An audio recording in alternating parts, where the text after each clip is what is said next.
Bapak, Ibu, Saudara-saudari yang terkasih, selamat siang. Selama 3 hari kita di tempat ini ya. Jadi kita sudah merenungkan pertama-tama bagaimana kasih Tuhan kepada kita semua. Dan kasih-Nya yang menyelamatkan melalui Yesus Kristus yang telah memberikan pengampunan dosa dan juga kehidupan yang baru kepada kita semua. Berkat rahmat Roh Kudus. Saya ingin pertama-tama kita mengingat kembali pesan Yesus ya, bahwa ketika Yesus akan berpisah kepada murid-muridnya, dia memberikan amanat perpisahannya. Dan salah satunya adalah supaya kita saling mengasihi. Hari pertama saya sudah memberikan apa artinya mengasihi Tuhan itu. Berarti kita menciptakan atau meng-create sebuah ikatan, ya, ikatan dengan Tuhan, ya. Tetapi juga kita memperluas eksistensi dari kasih itu sendiri, ya. 2 poin itu saya sudah berikan di hari yang pertama. Pada kesempatan ini justru Yesus berbicara lagi soal kasih itu.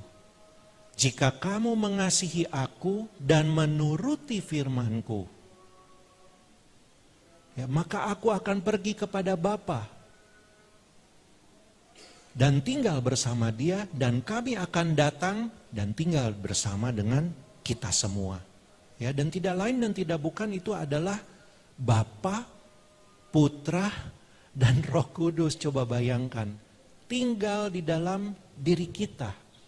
Ya, dan ini mempunyai suatu konsekuensi yang sangat besar bagi kita semua yang mengimani iman Katolik kita. Ya, mengimani iman kita, ini punya konsekuensi yang besar. Saya ingat sekali dalam peristiwa ketika Yesus wafat di kayu salib. Masih ingat nggak waktu pas Yesus wafat di kayu salib, pada waktu itu apa yang terjadi pada tabir bait Allah? Terbelah 2 ya. Dan itu sebenarnya mau mengatakan apa?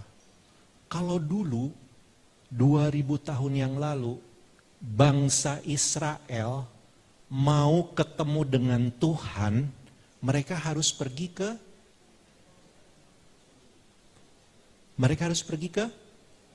bait Allah. Ya, mereka harus pergi ke bait Allah. Di sanalah mereka menyembah Allah. Ya, mereka harus pergi ke bait Allah.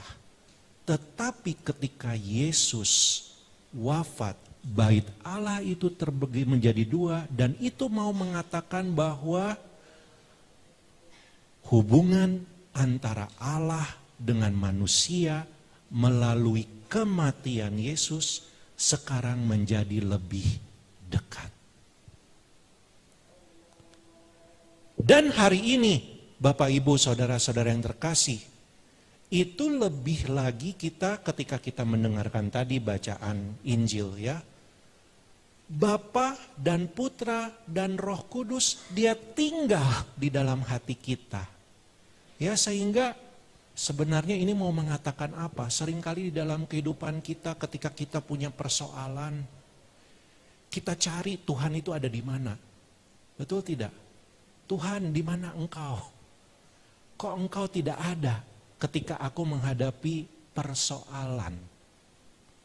Padahal kalau kita mau menyadari bacaan pada hari ini, hati kita ini menjadi tempat kediaman Allah. Jadi sebenarnya ini mempunyai konsekuensi besar bagi kita semua untuk menyadari satu poin ini. Bahwa Allah ada di dalam hati kita masing-masing. Sehingga ini, pulang dari tempat ini ya, kita semua sudah dibaharui oleh Roh Kudus. Ya, jangan lagi bertanya, Tuhan Engkau ada di mana? Ya, jangan lagi dicari, itu ada di hati kita masing-masing. Ini yang harus kita sadari. Dia ada di dalam hati kita. Persoalannya mungkin karena kita kurang peka, kurang menyadari kehadiran Allah di dalam hati kita. Itu yang menjadi persoalan. Ya, tetapi coba bangunkanlah iman, kepercayaan, berkat rahmat Roh Kudus yang dicurahkan kepada gereja pada hari ini, kita semakin disadari bahwa Tuhan ada di dalam hati kita. Karena Tuhan ada di dalam hati kita, ini mempunyai juga konsekuensi lain. Ya, Tuhan bisa berbicara dalam bahasa manusia. Ya, bahasa kita masing-masing. Ya, bahasa yang kita bisa mengerti. Ya, karena kita di sini ada orang mana? Ada orang dari suku Sumatera Utara, ada orang dari suku Tionghoa, ada orang dari suku. Tetapi karena Roh Allah itu tinggal di dalam diri kita, kita bisa mengerti. Sebenarnya ya, kita bisa mengerti apa maksud dan tujuan Allah di dalam perjalanan kehidupan kita.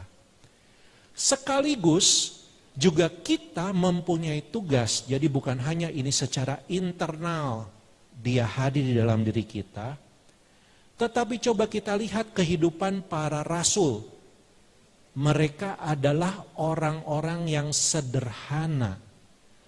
Mereka sesudah diurapi oleh Roh Kudus pada hari Pentakosta, mereka berani mewartakan Injil dalam bahasa-bahasa mereka. Sehingga ini yang bisa kita juga praktekkan di dalam kehidupan kita menjadi himbauan bagi gereja ya. Bukan hanya kita menerima Roh Kudus yang memampukan kita untuk menjalin koneksi dengan pribadi Allah itu. Tetapi justru kita bisa mewartakan, membawa Allah kepada siapapun di dalam kehidupan kita dengan bahasa-bahasa yang kita punya. Ya, kita bisa mewartakan Yesus, misalnya di sini ada anak muda. Ya, wartakanlah Yesus dengan bahasa anak muda. Ada orang-orang tua bisa membahasakan mewartakan Yesus dengan bahasa-bahasa kalian. Ini jadi Tuhan bisa dijangkau oleh manusia dan Tuhan bisa diwartakan oleh manusia. Hal yang kedua yang mungkin menjadi permenungan kita secara singkat pada siang hari ini. Ya, hal yang kedua adalah ketika kita sudah menerima Roh Kudus, apa yang menjadi pesan dari bacaan kedua tadi? Hiduplah menurut Roh, bukan menurut daging. Apa sih yang daging lakukan? Baca Galatia. Ya, ada buah-buah Roh, ada bukan buah-buah dari Roh ya. Tetapi saya selalu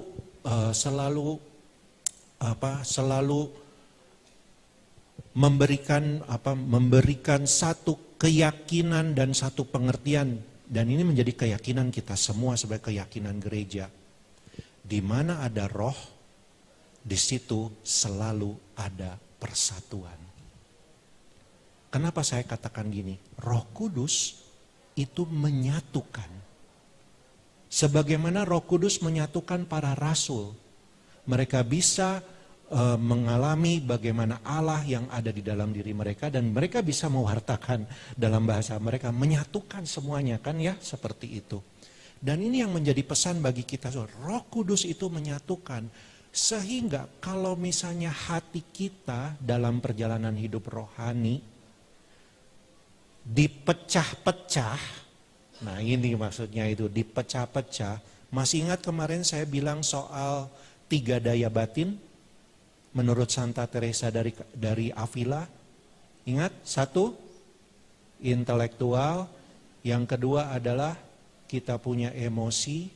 Dan yang ketiga adalah kita punya kehendak, will. Ya. Nah, kalau kita tidak hidup di bawah bimbingan Roh, tentu saja ketiga daya batin ini akan kacau. Pikiran kita kalau tidak dikuasai oleh Roh, mungkin kita akan menjadi punya pikiran-pikiran yang sesat. Dan itu bukan dari Roh Kudus. Ya, pikiran ini kan mudah dikacaukan dengan berbagai macam apa yang ada di dalam dunia ini. Yang kedua, emosi kita. Kalau emosi kita kacau, itu juga bukan dari roh Tuhan.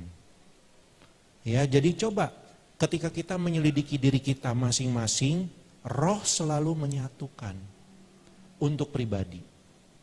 Untuk relasi dengan sesama, itu juga bisa dipraktekkan, misalnya di dalam keluarga, ya, di dalam komunitas.